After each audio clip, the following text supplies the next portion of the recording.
En los siglos XIX y XX, millones de alemanes dejaron su madre patria alemana en Europa y llegaron hasta el Nuevo Mundo en busca de mejores oportunidades.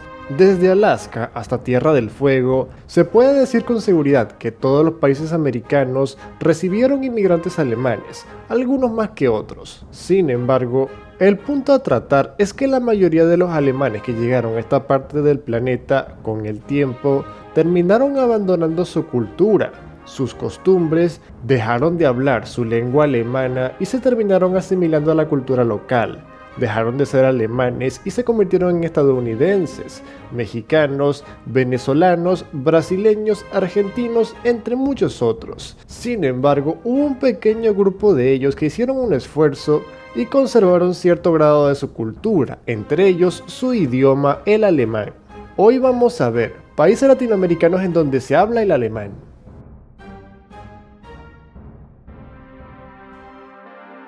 Venezuela es un país que tiene una estrecha relación con el pueblo alemán. Este país, incluso antes de su independencia, tenía presencia alemana, pero no fue sino después de esta, en 1810, que la inmigración alemana tomó un papel más importante.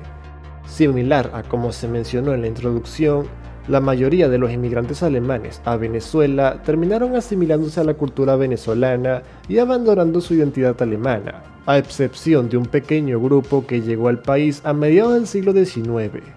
En 1840, el presidente venezolano José Antonio Páez introdujo una reforma migratoria liberal con el fin de atraer inmigrantes para poblar el territorio venezolano.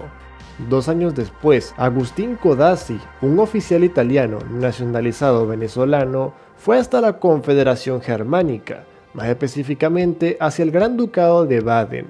Recordemos que en ese momento Alemania no estaba unificada. En su lugar existían varios estados alemanes pequeños, como Baviera, Hannover, Sajonia o el ya mencionado Baden.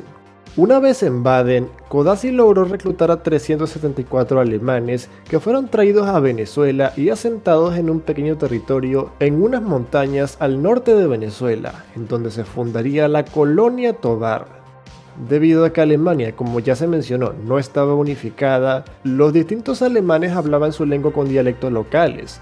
Por ejemplo, los alemanes de Silesia hablaban un dialecto de Silesia, los alemanes de Pomerania hablaban un dialecto pomerano, los alemanes de Bavaria hablaban un dialecto bávaro, entre otros. En el caso de la colonia Tovar, como estos alemanes venían de Baden, hablaban el alemán con el dialecto alemanisch.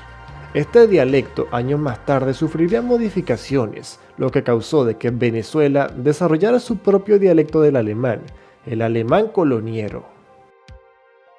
Por más de 150 años hasta la actualidad, la colonia Tovar se mantuvo casi completamente aislada, desarrollaron una economía de subsistencia y practicaron extensamente la endogamia. Esto facilitó mucho la preservación de sus tradiciones, su arquitectura y su idioma también. Es por esto que hoy en día la colonia Tovar posee un aspecto bastante distinto al del resto de Venezuela. No fue sino hasta poco antes de la Segunda Guerra Mundial que el gobierno venezolano forzó la apertura de la colonia Tovar, percatándose de su potencial turístico.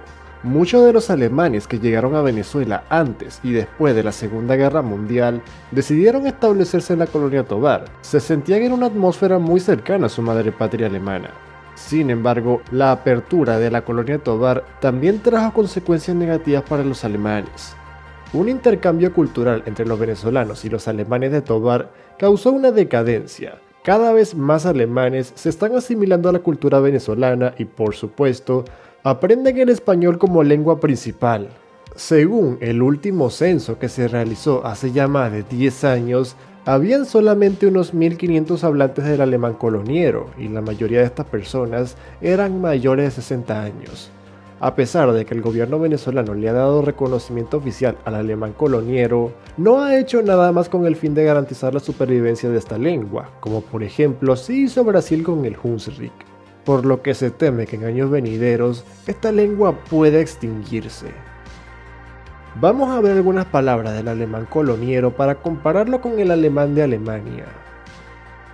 Grüß dich, en alemán, Griesa, en coloniero. En español significa saludos. Bad, alemán, Optred, coloniero. En español significa baño. Brötchen, alemán. Sbredli, coloniero.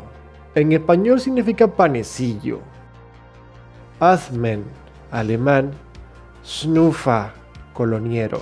En español significa respirar. Banana, en alemán. Kompug, coloniero. En español significa banana. Aquí podemos notar una influencia del español venezolano, ya que en este país a la banana se le dice cambur. Ahora vamos a escuchar a una persona hablando fluidamente el alemán coloniero. Eine andere Regierung. Ich möchte, dass Venezuela so ist, wie sie vor 20 Jahren war. Vor 20 oder vor 40 oder vor 60? Ja, aber diese Venezuela von jetzt ist nicht die Venezuela, die wir kennen. No. Das war ein Paradies. Ja, diese Leute, die jetzt in der Regierung sind, die möchten uns eine Mentalität, wie soll ich sagen, die möchten uns was aufzwingen, was niemand will. Sozialismus, Kommunismus, wir wollen das nicht. Wir wollen Demokratie, so wie es früher war. In der Situation, wo wir jetzt hier in Venezuela erleben, haben wir es uns schon mal überlegt. Aber das ist hier unsere Heimat und es wartet niemand auf uns in Deutschland. Was sollen wir in Deutschland machen? Wir leben hier, wir verdienen unser Geld hier und was sollen wir in Deutschland machen? Estos fueron algunos países latinoamericanos que dentro de sus territorios tienen a minorías que hablan el alemán. Si tienes más información y quieres saber que otros países vecinos latinoamericanos también tienen minorías alemanas, te invito a visitar la lista de reproducción de esta interesante miniserie del canal. Si el video te gustó, por favor, dale like y suscríbete. Comparte este video con tus amigos y hasta la próxima.